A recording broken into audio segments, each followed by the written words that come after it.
Welcome back to Newsmaker Live, our very final segment on this episode. We're talking about Expo 2012, organized by the OPSR, and that's taking place at the Union Industrial Estate. So it's opening tomorrow. It's open to the public.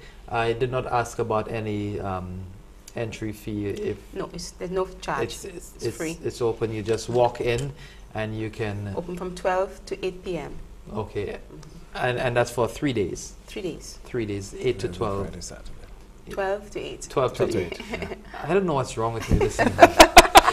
I think I need the intervention of the good doctor. It's a good thing he has stayed around. It looked a little earlier. I might have to see him when I'm done with this show. We're also taking your calls, so if you have questions for Ms. Emmanuel or Mr. Taylor, you can call in and ask them about Expo 2012. I just wanted to say, I think it's, from the private sector perspective, I think it's great that the government has decided to take on this expo. I have to say thank you to Jackie on behalf of the manufacturers. I think it's a step in the right, or 2 steps in the right direction. So I want to say hats off to her for that. She knows she has the support of the SME in any such initiative where not just our members, but the manufacturing sector is going to grow. And I just want to say thank you, Jackie. Thank you. I mean, the SMA has been, well, I say one of those persons have really been behind us all the way. We've continued to work with you. I think we're just embracing more of the service people as we move on. But we too have been, very manufacturing focused. But recognizing with the task ahead, we really need to embrace and to fully support the services sector. I want to say, though, that one of the things we would like to see is that this expo develops into something that we could do periodically, and to not just St. Lucia based, but regional based.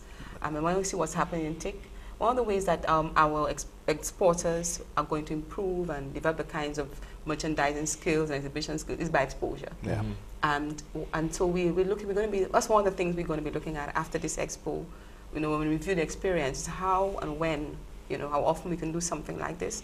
I think you mentioned initially the national exhibition that you had, and you lament the fact that we do it and we just don't know when again, and but it's something that we need to use as the development tool in itself, and so it's something that we'll be discussing with the SME and the other stakeholders, so how we can make it bigger and better and to more impactful.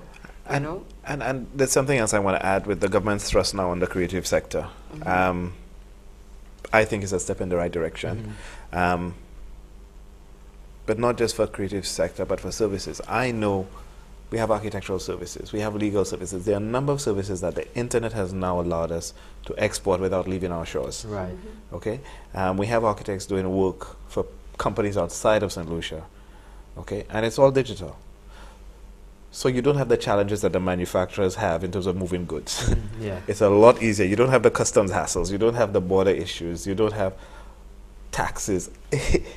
It's the way to go without leaving your shores.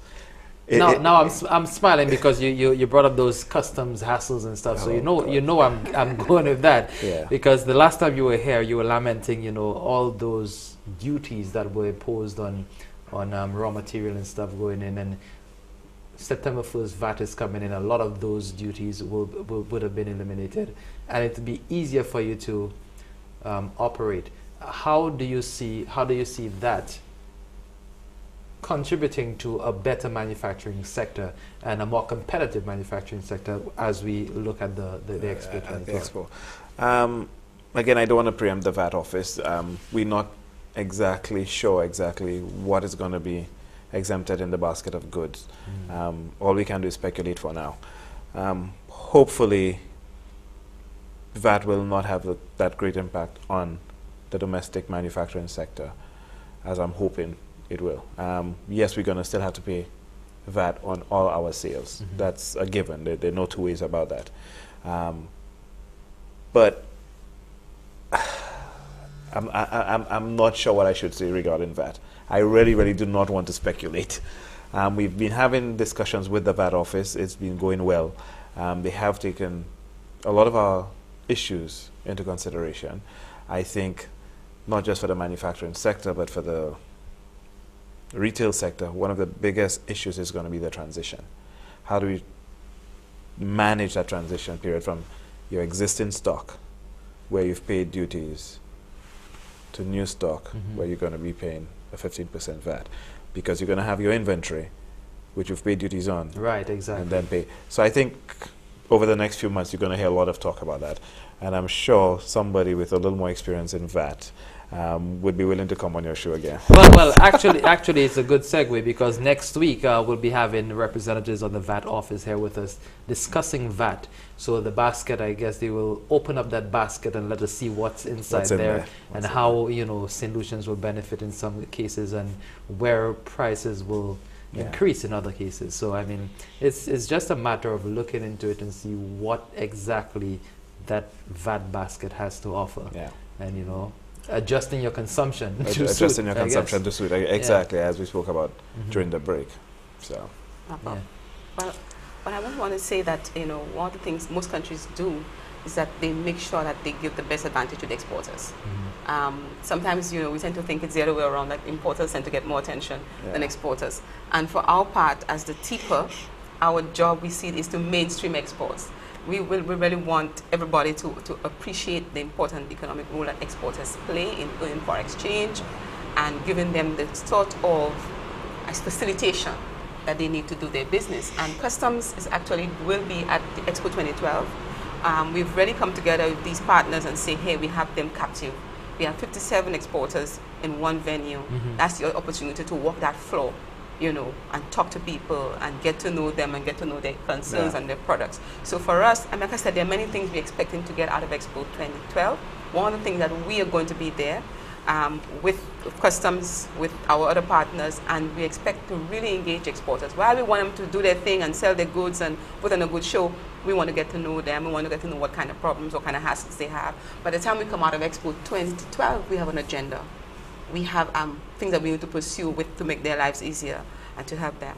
We also invited VAT, actually, if they wanted to use the platform, the VAT office. I know they're pretty thin, but I'm sure they will try to take advantage of that as well. Yeah, I think it would be an excellent opportunity for them to come in. Yeah, at least the faces will be seen preliminarily. Answer some questions which the public may have. The many questions, the unending questions that the public may have. Well, thank you very much, Ms. Jacqueline Emmanuel, Director of the OPSR, and Roston Taylor, the of the Manufacturers. St. Lucia Manufacturers Association. Of course, we want to say thank you to Dr. Owen Gabriel, the Medical Director at the Oncology Center, and to you, as usual, for viewing this program. Coming up tomorrow on the Dollar Factor Live, have you or your parents made a will, or would you prefer your family and even courts to dictate what happens to your belongings? A very interesting topic tomorrow. If your parents remarry or have children out of wedlock, do you know what their entitlement is? Have you heard terrifying stories of those who died without leaving wills? Lawyers Veronica Snack and Andrea St. Rose will be here with Delia Dollar tomorrow, and they'll answer all your questions on the laws of succession this week on DFL. It's Thursday, 8:30 p.m. only on DBS, St. Lucia's #1 station. Again, thank you very much for joining us. Next week, that.